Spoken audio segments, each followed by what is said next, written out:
Bom dia. Abre sua Bíblia lá na carta de Judas. Nós vamos ler hoje a partir do verso 17.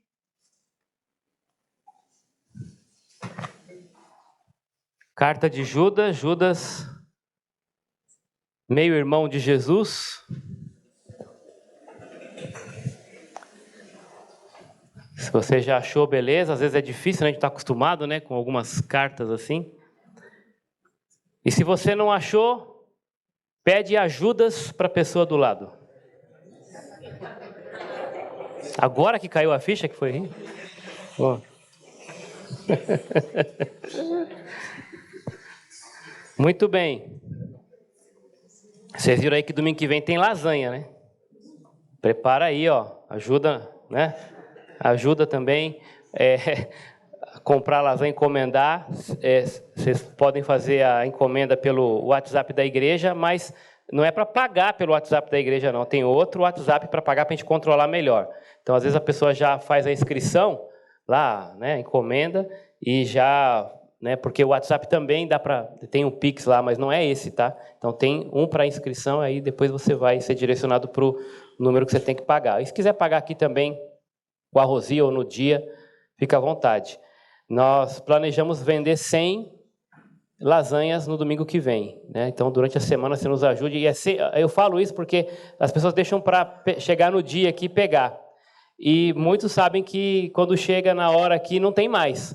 Tá bom? Então, faça aí, né, se você pretende mesmo adquirir, faça durante a semana. Então, não espera chegar aqui no domingo, porque provavelmente, se for igual às outras vezes, eu acredito que será, quando terminar o culto já não tem mais, tá bom?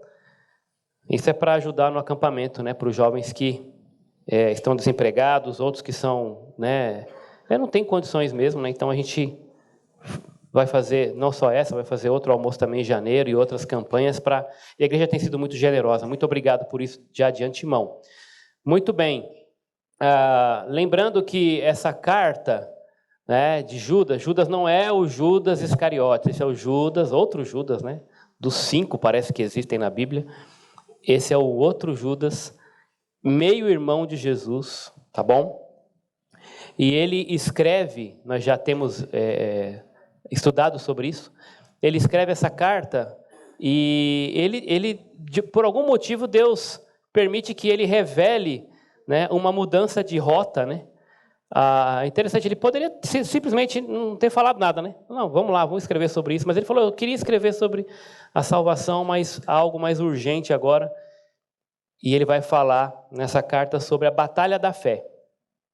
E o que significa isso? Ele percebe que tem, já desde aquela época, gente maldosa se infiltrando no meio do povo de Deus para dissimular um outro evangelho, para deturpar a verdade da Escritura e para, com isso, também não só trazer lucro para si próprio e também desviar pessoas da verdade.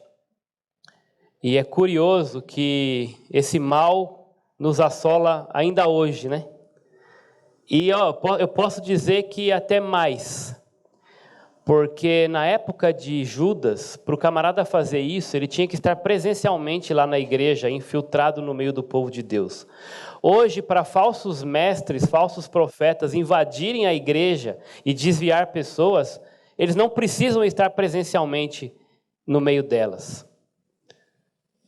O povo de Deus tem sido levado por ventos de doutrinas, né, virtuais, cada vez mais, por opiniões e gente que aparece dizendo ter recebido novas revelações e novas interpretações e fala aquilo que o povo gosta de ouvir. E eu não duvido que tenha pessoas entre nós que estejam, nós vamos ver isso na mensagem da semana que vem, duvidosas até. Estavam firmes e agora começam a ouvir gente de tudo quanto é lado, não tem mais uma triagem. Internet é mundo de ninguém nesse sentido, é uma bênção enquanto uma bênção for, como dizia um professor nosso. Então, tem que ter muita maturidade para lidar com ela. E especialmente quando o assunto é a verdade de Deus, né? A palavra de Deus, a vontade de Deus. E aqui, ele vai então descrevendo nos primeiros versículos esse perigo, né? As características, o caráter dessas pessoas más, desses falsos líderes, desses hereges que se infiltram no meio da igreja.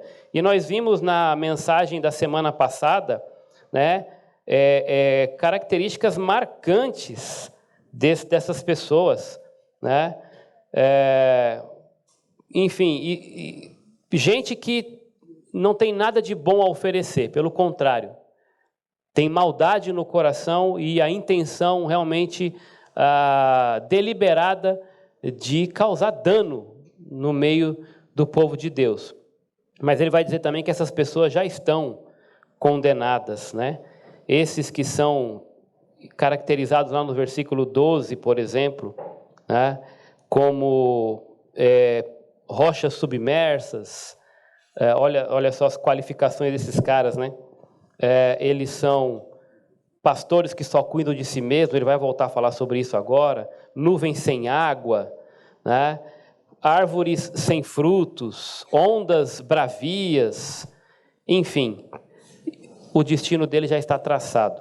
Mas agora ele vai mudar, a partir do verso que nós vamos ler, o 17, ele vai mudar de audiência. Graças a Deus, agora ele vai se dirigir aos irmãos, aos crentes. E ele vai começar dizendo assim: todavia, amados, ou conforme outra versão que fica até melhor, né? Vós, porém, né?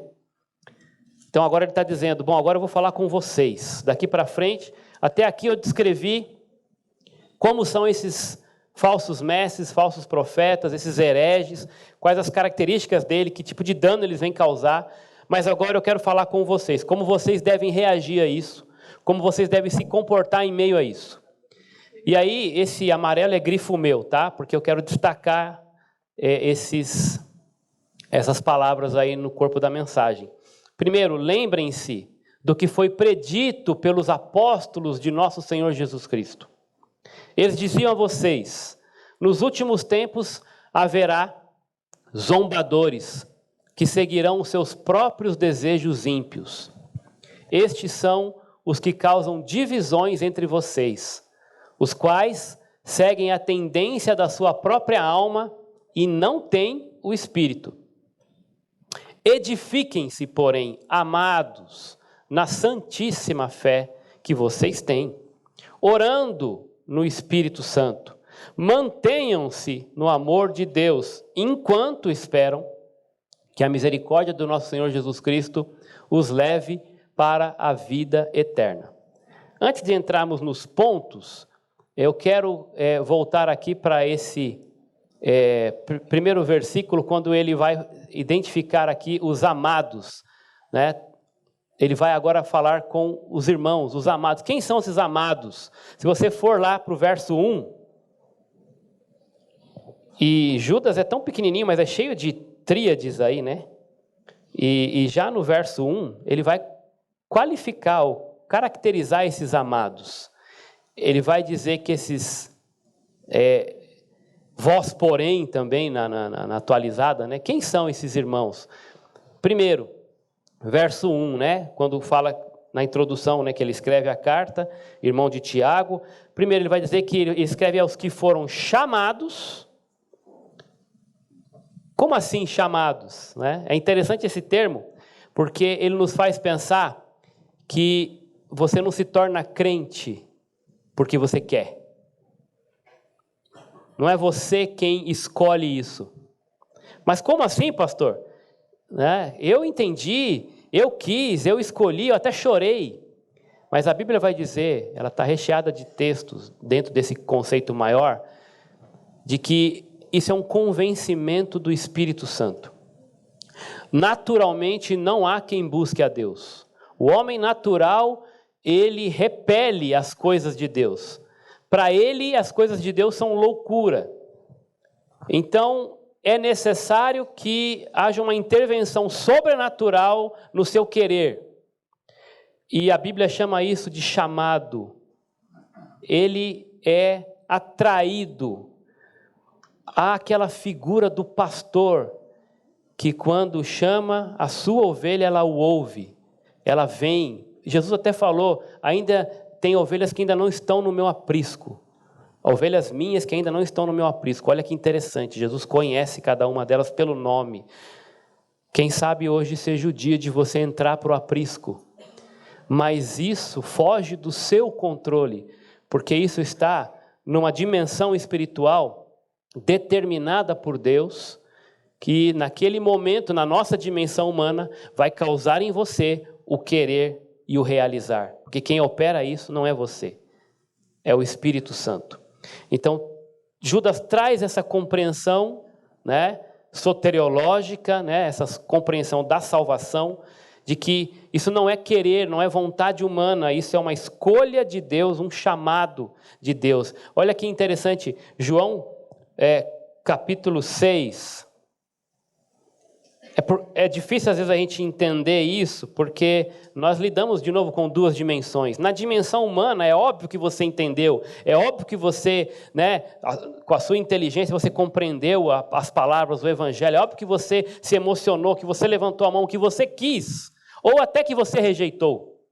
Na dimensão humana é isso que acontece. Mas o que nós precisamos compreender é que por trás disso tem algo mais poderoso, soberano, a dimensão espiritual que conduz você a isso. A Bíblia fala que nós estávamos mortos nos nossos delitos e pecados. Morto não levanta a mão, morto não chora, morto não se comove, morto não anda. Então, essa ilustração é colocada ali para nos fazer entender que se não for Deus agindo em nós, nós não vamos querer buscá-lo. Não é coincidência você estar aqui hoje, nessa manhã. João 6,44. Olha só, para fortalecer esse argumento aqui, um dos diversos textos. Ninguém pode vir a mim, se quem? O Pai que me enviou não o trouxer, ou não o atrair. E eu ressuscitarei no último dia. E o pacote completo, né? Ninguém pode vir a mim, Jesus está falando isso, ninguém pode vir a mim se o Pai que me enviou não o atrair. Então, se você está aqui hoje, é um crente firme no Senhor Jesus, tem dado frutos, isso é graça e misericórdia de Deus, porque um dia o Pai o atraiu a Ele. Não foi sua inteligência, não foi seu querer, né? Não foi seu PG. Deus vai usar tudo isso, mas é Ele que vai fazer a obra, é Ele que realiza tudo isso. Chamados, e aí uma vez chamados, agora Ele vai dizer, vocês são também amados, amados. Olha, volta lá, deixa sempre ali o seu dedinho para não perder, lá em Judas, tá? Chamados e amados por Deus Pai. Isso é impressionante, porque não havia nada de bom, nada de interessante em nós, para que Deus pudesse fazer esse tipo de troca. Geralmente, quando nós gostamos de alguém ou de alguma coisa, é porque ela também tem algo a nos oferecer, né? Mas aqui não. Deus nos escolheu, nos chamou, porque decidiu nos amar. Amor é uma decisão. Deus amou o mundo de tal maneira. Então, em você não havia nada, mas o Pai olhou para você com esse olhar de amor e fez algo impressionante. Entregou-se a si mesmo por você. Eu costumo contar esse exemplo de uma cômoda, de um móvel que um carpinteiro construiu. E alguém estava passando na rua. E aí falou, puxa, que bonito, você quer vender? Falou, quero. Quanto custa essa mesa que você fez? Custa R$500. Tá bom, eu vou comprar. Aí a pessoa comprou. Agora aquele móvel pertence a ela. Ela levou embora. Só que ela não cuidou bem, o tempo foi passando, aquilo foi ficando desgastado, ela não cuidava, ficava no sol, na chuva. Chegou uma hora que aquilo ali ficou tudo detonado, tudo empenado, né? A bicharada já tomando conta lá, os cupim e tudo mais. Ele deixou num canto lá do quintal. E aí, de novo, o carpinteiro estava passando, um belo dia, viu aquele móvel ali todo judiado. E ele chamou o rapaz, o dono, e falou, aquele é a mesa que eu fiz e tal. Falou, é sim, é aquela lá. Falou, mas será que você poderia, né? Eu gostaria de comprá-la de volta, você pode me vender de volta? Aí ele falou, não, claro, posso te vender de volta. O cara já falou, opa, beleza, ia jogar fora, né? Aí, quanto é que ele pagou mesmo? Aí ele falou assim, tudo bem, só que agora você quer muito? Não, quero ela de volta. Tá bom, agora 5 mil. Já que você quer. E aí o carpinteiro olhou aquilo e falou, eu vou comprar. E pagou à vista. E levou aquela mesa com todo cuidado, porque ela já estava desmontando, esfarelando. E ele levou de volta para o seu, né, carpintaria. Isso, levou de volta lá e começou um trabalho minucioso de reforma. A ponto de deixar aquele móvel melhor do que da maneira que ele estava quando foi criado. Ele gastou tempo ali, investiu muito e reformou aquilo. Ficou irreconhecível. A gente fala, mas que burrice, né? 5 mil reais dava para ele comprar outro, né? Não. Mas ele não fez isso por causa do valor monetário. Ele fez isso porque ele tinha sido o criador. E aquilo tinha um valor que excedia qualquer quantia, né? Qualquer questão financeira. Parece bobagem, loucura desse homem. Mas Deus fez exatamente isso com você. Você também foi criado com muito amor. Mas um dia o pecado ele te roubou de Deus. Te afastou dele. Te levou para longe. E ali, nas mãos do inimigo deste mundo e do seu próprio coração enganoso, o tempo foi passando e corrompendo cada vez mais a sua vida. A ponto de não sobrar quase nada. E você estava ali, morto, largado. Porque o diabo vem para isso. Roubar, matar e destruir. Ele não quer cuidar de você. O seu coração é enganoso e desesperadamente corrupto. Ele não quer cuidar de você. Você não tem que segui-lo. E Jesus te encontrou de novo. Passando ali, na porta da sua vida. Ele falou, eu quero de volta. Qual o preço? O preço é caro. Não é nem 5 mil, nem 10 mil, nem 1 milhão. É um preço de sangue. E ele pagou. Ele se entregou por você. E a Bíblia fala que ele começou uma obra de restauração. E ele vai terminar até aquele dia. Por quê? Por amor. Abre lá em 1 João 4,10. Esse amor, ele extrapola qualquer entendimento humano. Não dá para compreender o tamanho do amor desse Deus. Nisto consiste o amor. Não em que nós tenhamos amado a Deus. Não se engane, meu irmão. Você não está aqui, você não veio para cá porque você resolveu, eu amo muito a Deus, agora eu vou começar a frequentar uma igreja, vou me entregar. Não. De novo, isso está conectado ao chamado. Foi Ele. Mas em que Ele nos amou e enviou o seu Filho como propiciação, ou seja, uma oferta em nosso lugar pelos nossos pecados. Isso é amor. Ele se entregou por nós. O dia que você tiver um filho, você vai começar a entender um pouquinho do que é isso. Do que é amar incondicionalmente. Do que é dar a sua vida. Do que é poder se entregar sem que ele mereça. Aliás, muitas vezes eles fazem por não merecer. Mas o seu amor não muda. E ele vai terminar voltando lá para o texto de Judas.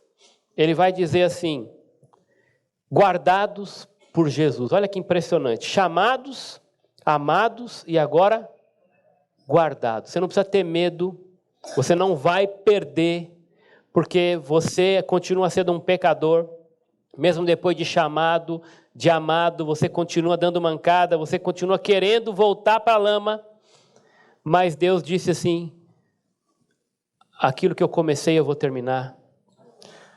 Ele prometeu que Ele vai cumprir. Ele prometeu que vai levar você para a glória.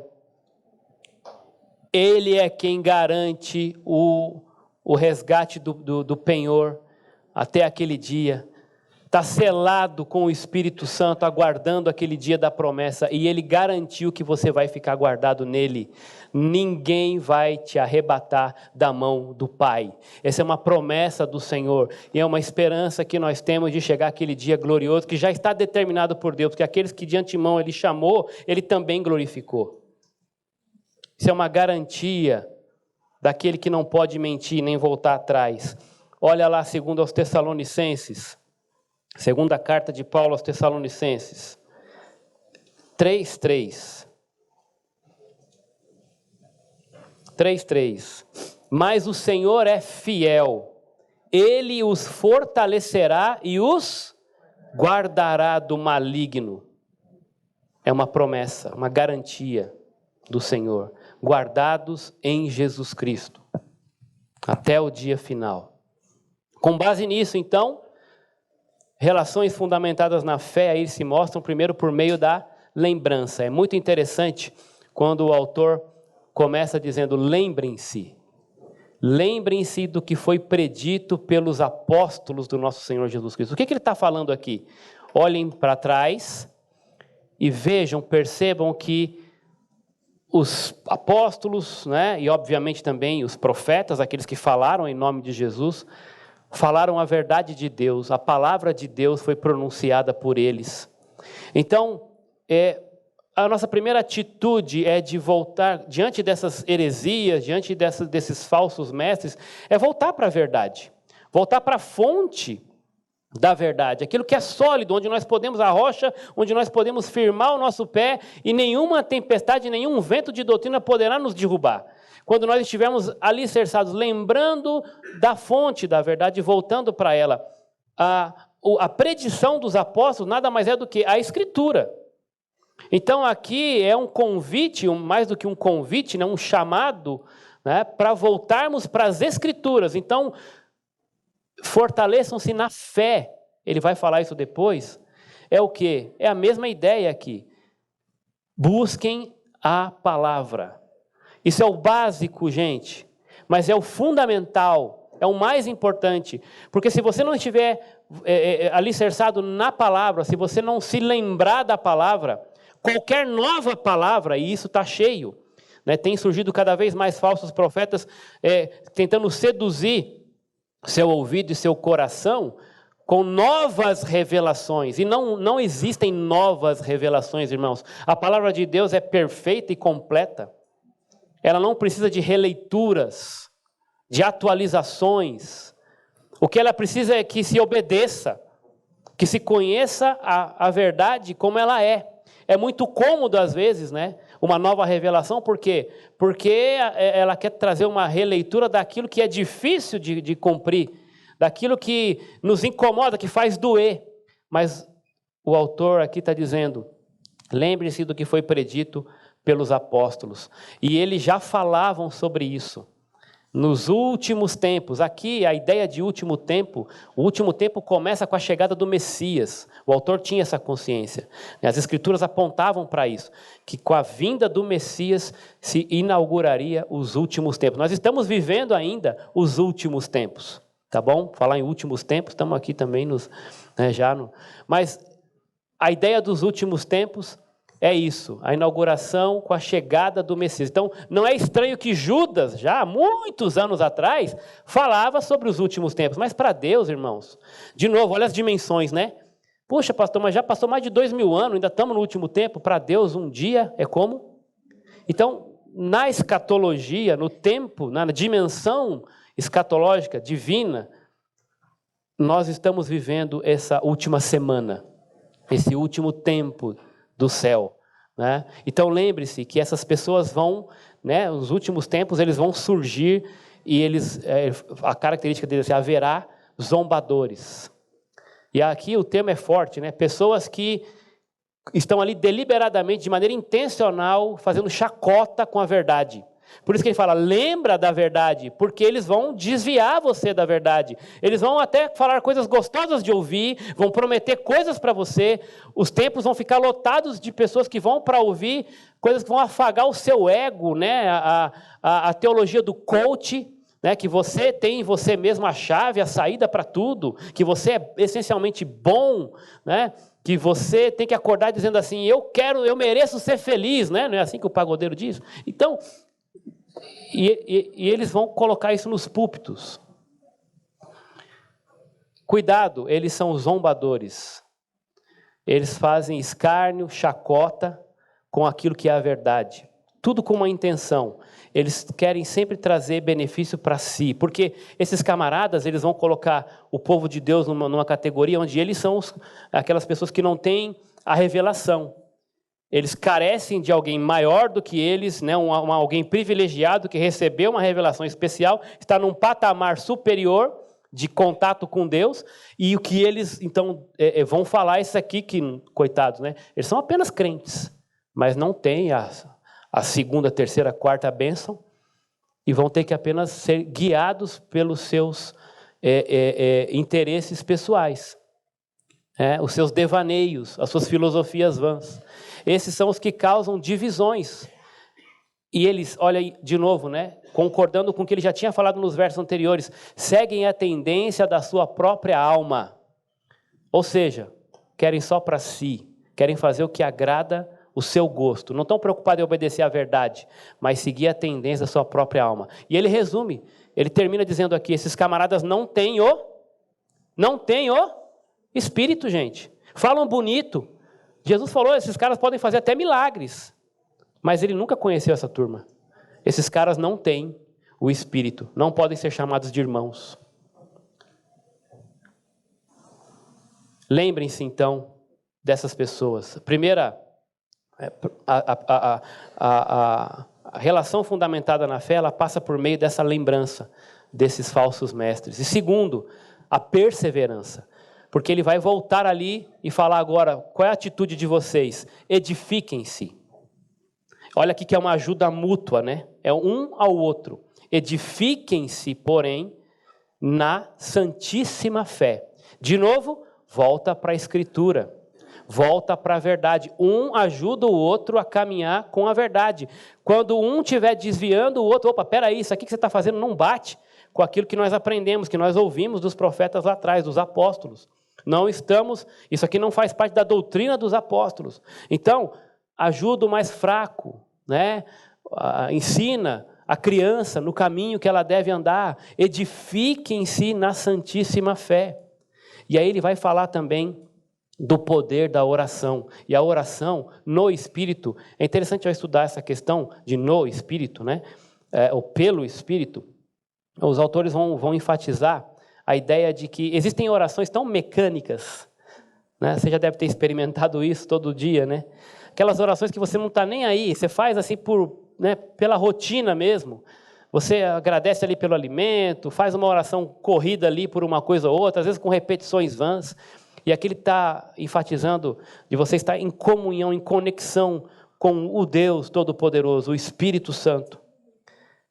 E orando com base na verdade, na santíssima fé, pedindo aquilo que está de acordo com a palavra, não para satisfazer os seus próprios desejos, mas para cumprir a vontade de Deus e fazer com que o reino dele cresça aqui na terra. A sua oração tem que estar subordinada a isso. Ela não tem que estar subordinada ao seu querer, mas ao querer de Deus revelado na palavra, que é a santíssima fé, o conjunto de valores e verdades eternas e imutáveis. A sua oração tem que estar fluindo dali daquela fonte, para pedir que Deus abra os caminhos para que você seja instrumento dele para defender essa fé que ele confiou a você. Ele entregou o nome dele para você carregar aqui nessa terra, e você tem que honrar. E a maneira de fazer isso, de se manter de pé, é ajoelhando primeiro. De joelhos o mundo é menor e eu maior, conforme a letra da música da Giane, né? Você tem que entender isso. Nada é por força do braço. Porque a tendência de enfrentar um falso mestre, um falso profeta, um herege, é querer bater de frente, ir para a guerra no sentido físico mesmo, de palavra ou de braço. Mas o que Deus pede para nós? Como nós devemos nos defender? se apegando na verdade e de joelho, orando e principalmente mantenham-se no amor de Deus. O Lucas falou aqui e eu, na hora que ele falou, eu conectei, falei, eu preciso lembrar disso nesse momento. Assim, a nossa tendência é odiar essas pessoas, certo? A nossa tendência é querer que elas morram. Mas qual é a estratégia de Deus? Para esses zombadores, para esses que só pensam em si, para esses que entram no meio da igreja para dividir a igreja. Qual é a estratégia de Deus? O amor. O amor. E esse amor é uma atitude, a mesma atitude que houve também em Cristo, tem que estar em nós. Palavra, oração e piedade. Essa é a ideia aqui, nesse segundo ponto. Se no passado a gente vai lembrar das profecias, no presente a gente vai ver uma vida piedosa, mostrando bom testemunho e amontoando brasas vivas na cabeça dessa turma com amor. Porque elas vão fazer o mal, nós vamos pagar o mal com o bem. Nós não vamos devolver o palavrão, nem o insulto, nem a zombaria, nem o desrespeito. Alguém de outra religião vem e desrespeita o cristão, o evangélico, que você não tem que devolver na mesma moeda nesse sentido, porque nem é uma questão de mesma moeda, é de testemunho, de glória ao Senhor. O Senhor Jesus nunca fez isso. Então você deve respeitar todo tipo de crença, mas defender a sua fé sem atacar dos outros, mostrando amor. É isso que nós temos que fazer. No seu PG vão chegar pessoas que têm outra cabeça, outras filosofias que regem agora o seu entendimento nesse momento. Mas como é que você vai ganhá-las? Não é discutindo e debatendo Bíblia nesse sentido com elas, é amando, é andando a segunda milha, dando a outra face, é mostrando com misericórdia e piedade o amor de Jesus na vida delas. Você não é o dono da razão. Quem é você? Quem somos nós? Não é verdade? Abra apenas a palavra com amor, com piedade, transmita isso. Discipule essa pessoa. Não queira ser você aquele que vai ter todas as respostas. Faça perguntas também. Disponha-se a ouvir o que a pessoa tem a dizer. Mantenham-se no amor de Deus, essa piedade. E ele vai dizer isso no terceiro ponto. O primeiro fala da lembrança, perseverança. Mantenham-se, olha aí está a perseverança. Fiquem firmes, resistam, mas resistam por meio do amor, não da briga, não do braço, mas da palavra, da oração. E por fim, essa santíssima fé é a mesma que ele fala lá no versículo 3, uma vez por todas confiadas aos santos. Deus confiou a você a verdade. Não negocie isso, defenda. E por fim ele fala da esperança. Enquanto vocês esperam. Olha só como termina esse texto.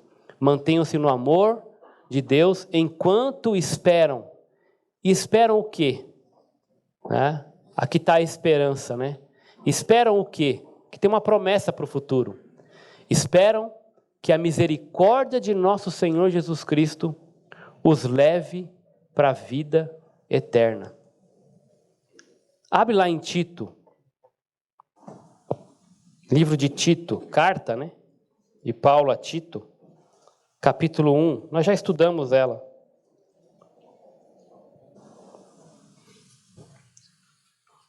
Lá na introdução dessa carta, Paulo se identifica como servo de Deus, apóstolo de Jesus Cristo. E falando a mesma linguagem que Judas aqui, Paulo vai dizer: para levar os eleitos de Deus à fé e ao conhecimento da verdade que conduz à piedade, fé e conhecimento que se fundamentam onde?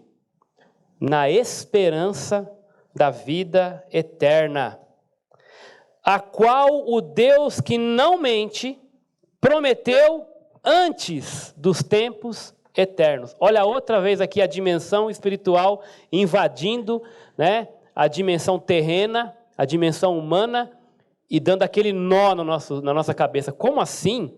Né? Os eleitos que são levados, né, à fé e ao conhecimento, e esse conhecimento tem um fundamento numa esperança que já está, né, prometida antes dos tempos eternos. Olha como esse Deus é enorme, é tremendo, né? E os planos dele não tem como a gente entender nesse aspecto temporal. Na nossa dimensão trava, né? Você está aqui hoje não é por um acaso. Se um dia Jesus invadiu a tua vida e fez você crer, Ele te chamou, porque antes dos tempos eternos Ele já tinha garantido a você a eleição, esse chamado, o conhecimento dessa verdade e que você vivesse nessa esperança que o Deus que não mente prometeu para você. A misericórdia do nosso Senhor vai conduzir você até a vida eterna. Você parou para pensar o tamanho desse presente, gente?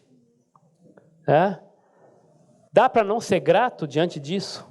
Não tem como. A gente fica sem palavras até para entender esse plano de Deus tão amoroso por nós. E aqui a ideia é essa: não perca o foco da vitória que já está garantida. Já está garantida, meu irmão. Tem muita gente aí querendo fazer tua cabeça, muito vento de doutrina, muito herege, talvez gente aqui dentro, com má intenção. Apegue-se à palavra. Lembra do que já foi dito lá atrás, e isso não muda, isso não pode mudar, não tem nova revelação, não tem filosofia nova. A palavra é eterna e ela permanece para sempre, ela é imutável. E ela é poderosa. Ela também é poderosa para nos guardar. Enquanto isso, ela é poderosa para nos manter firmes por meio do amor, da oração, da edificação nessa mesma palavra uns aos outros. E nos guardar até aquele dia final, o bom depósito que foi feito. Isso já estava predito antes dos tempos eternos. Você é amado de Deus, escolhido de Deus. E não tem falso profeta que vai te fazer desviar. Mantenha-se firme. Mas, defenda a sua fé com a palavra e pela palavra, com coragem que Deus vai te dar. No amor, não no braço, não na violência. No amor. Não perca o foco. A vitória já está garantida. Essa arte aqui me fez lembrar, né? Que está aqui nesse chão aqui. Isso aqui me lembra quando o corredor de Fórmula 1, por exemplo, vai chegar na bandeirada final. Ele passa quando ele passa na chegada, tem uma bandeira assim, né? Então, quando você olhar para esse chão aqui, lembra, a vitória já está garantida. Deus vai guardar você até aquele dia. Talvez seu carro vai chegar lá todo estouradinho, mas vai passar a linha de chegada, porque Ele prometeu e Ele não mente. Eu quero terminar com esse texto. O apóstolo Paulo, bem conhecido em Romanos, bem conhecido, mas me parece aqui, enquanto eu estava lendo, como a Bíblia é perfeita, o que Paulo fala aqui está em completa conexão com o que Judas disse nesses versículos. Na verdade, a carta inteira. Percebem, enquanto nós formos lendo, para terminar, Romanos 8, 29 ao 39, procure perceber. Nós, na introdução dessa mensagem, nós falamos das características desses irmãos, né? Chamados, amados e guardados. E falamos da lembrança, falamos da perseverança e falamos da esperança. Olha que interessante, aparece tudo isso aqui nesse texto de Romanos 8, 29 a 39. Pois aquele que de antemão conheceu, também os predestinou para serem conformes à imagem de seu Filho, a fim de que ele seja o primogênito entre muitos irmãos. E aos que predestinou também chamou. E aos que chamou também justificou. E aos que justificou também glorificou. Que diremos, pois, diante dessas coisas? Se Deus é por nós, quem será contra nós? Olha o amor dele aqui, os chamados e os amados, aquele que não poupou o seu próprio filho, mas os entregou por todos nós. Isso é amor. Como não nos dará juntamente com ele de graça todas as coisas? Quem fará alguma acusação contra os escolhidos de Deus? É Deus quem os justifica. Quem os condenará? Foi Cristo Jesus que morreu, e mais, que ressuscitou e está à direita e também intercede por nós. Isso é amor. Olha que amor. Quem nos separará do amor de Cristo? Será tribulação, angústia, perseguição, fome, nudez, perigo ou espada?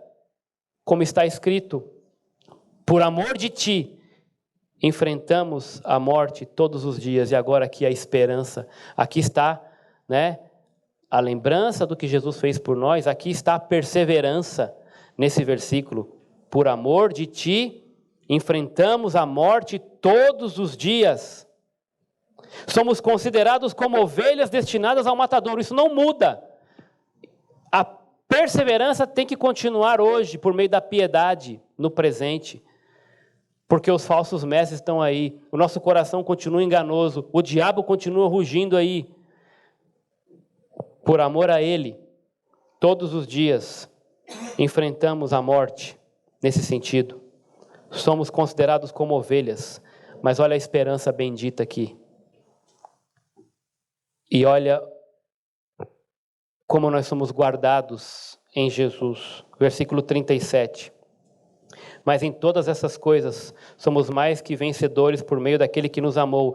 E estou convencido, olha a esperança, nem morte, nem vida, nem anjos, nem demônios, nem o presente, nem o futuro, nem qualquer poder, nem altura, nem profundidade, nem qualquer outra coisa na criação será capaz de nos separar do amor de Deus que está em Cristo Jesus, nosso Senhor. Você está guardado ou não está? Você tem uma esperança ou não tem? Então, fundamente as relações que você tem nessa fé. Nessa fé. Lembre-se, olha, lembre-se de tudo o que já foi dito, da palavra que permanece para sempre. Apegue-se a ela. Persevere, viva uma vida piedosa, edificando-se nessa verdade, orando sempre no Espírito e se mantendo no amor de Deus. Enquanto vocês esperam e aguardam pela misericórdia de Deus, que já garantiu levar vocês para a eternidade. A lembrança aponta para o passado, para aquilo que já foi escrito e está determinado. A esperança aponta para o presente, a vida piedosa, né, de edificação na palavra mútua, de oração no Espírito e também de se manter firme no amor de Deus, amando o próximo como a ti mesmo. E a esperança aponta para o futuro, né? O passado, a lembrança, lembra das profecias da palavra de Deus. O presente, da piedade, uma vida piedosa que como característica tem o amor e mostra o próprio Senhor Jesus Cristo através das nossas vidas. E a esperança aponta para a promessa de um Deus que não mente, que já nos guardou e já estamos glorificados por causa daquele que nos amou e a si mesmo se entregou por nós. Amém?